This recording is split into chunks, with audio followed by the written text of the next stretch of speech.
Bismillahirrahmanirrahim. Assalamualaikum warahmatullahi wabarakatuh. Jadi saya akan bercerita sedikit tentang sebuah kisah yang mana kisah ini akan dapat menjadi teladan bagi kita. Di dalam Al-Quran Allah Subhanahu wa Ta'ala mengatakan bahwa di dalam penciptaan langit dan bumi beserta seluruh isinya itu adalah menjadi tanda-tanda bagi kita sebagai seorang yang berakal, sebagai insan yang ulul albab. Salah satu bukti kekuasaan Allah Subhanahu wa Ta'ala yang ada di muka bumi ini adalah singa. Singa selalu disebut sebagai raja hutan, raja rimba.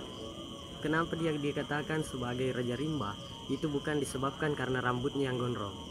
Jadi rambut gondrong itu bukan penyebab singa menjadi raja rimba. Bukan karena taring yang tajam, bukan karena cakarnya yang kuat, tubuhnya yang besar, bukan karena itu.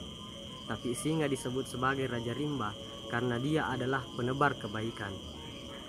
Salah satu kebaikan yang dapat menjadi teladan bagi kita adalah bahwa singa itu tidak akan makan sebelum dia bekerja keras. Jadi singa akan berburu. Nanti hasil buruannya inilah yang akan menjadi makanan bagi singa. Kemudian yang kedua yang dapat menjadi pelajaran bagi kita adalah singa ini ketika dia makan, ketika seekor singa sedang memakan hasil buruannya, dia tidak akan menghabiskan. Jadi sisa dari apa yang telah dimakan oleh singa, itulah nanti yang akan dimakan oleh binatang yang lain, yang akan dimakan oleh harimau, yang akan dimakan oleh serigala, yang akan dimakan oleh hyena. Itu semua yang ditinggalkan oleh singa. Jadi singa itu tidak serta-merta langsung menghabiskan ketika dia sedang makan. Kemudian singa juga tidak akan memakan bagian dari tulang belulang dari hewan buruannya.